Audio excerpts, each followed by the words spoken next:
Look at our traditional leaders and the slave trade. We blame the whites for the slave trade we went through. We blame the whites that they offended us. They took us as slaves. But let's wait for a minute. Who sold the black man to the whites? Who sold the black man to the whites? Our own traditional leaders. The enemy is not outside.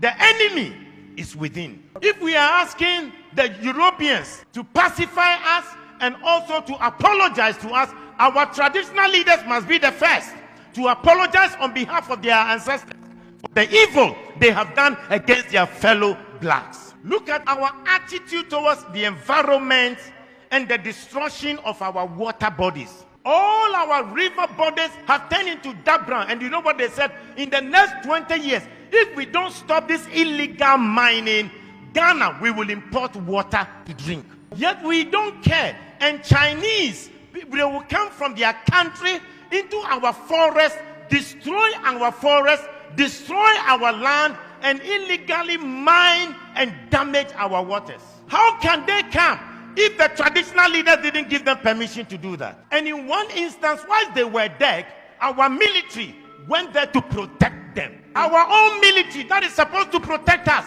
rather protected the foreigners to destroy our water and destroy our forest. The enemy is not outside, the enemy is within. If you look at our own systems and structures in our country, we don't have a better system to improve the lives of people. Pastor, I was surprised when I read in China, they had a 10-year vision, and they said from 2011, their vision was that in 10 years from 2011, and 10 years from 2011 will be what year? This year, 2021, that they will raise over 20% of the people to become multi-millionaires. Now in 2021, they have 1.8 million Chinese who are multi-millionaires in China, and they are between the age of 40 to 50 years. Multi-millionaires. The government intentionally decided that they would make sure they will have 20% of the population multi-millionaires. They also agreed that they will make sure that they will lift up the poorest of the poor. And they lifted 100 million people from begging to live a better life.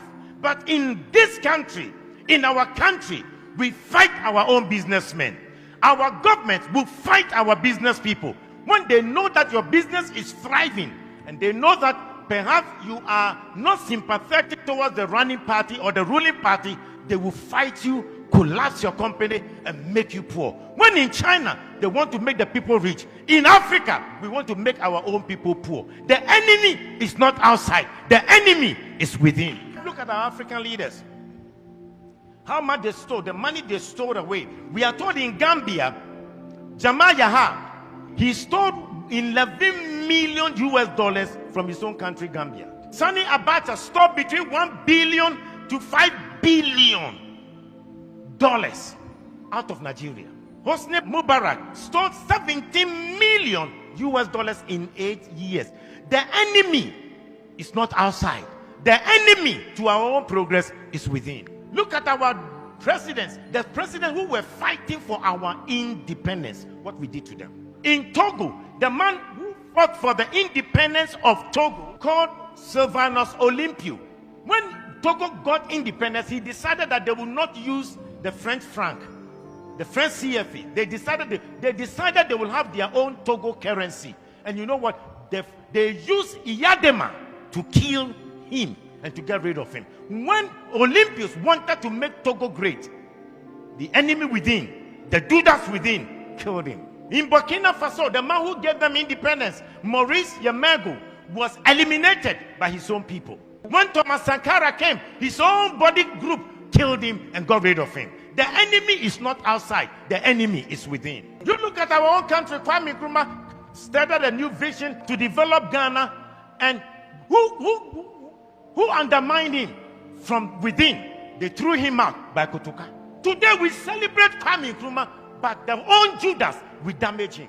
I pray that the man who organized that coup to betray Kwame Nkrumah, and for us to name our airport after him, Kotoka International Airport, I think we should start a national conversation to change the name of the Kotoka International Airport, because as long as that name is, we have endorsed coup, we have endorsed enemies that will fight the progress of our nation. We must change the name of Kotoka International Airport to Kwame Nkrumah International Airport.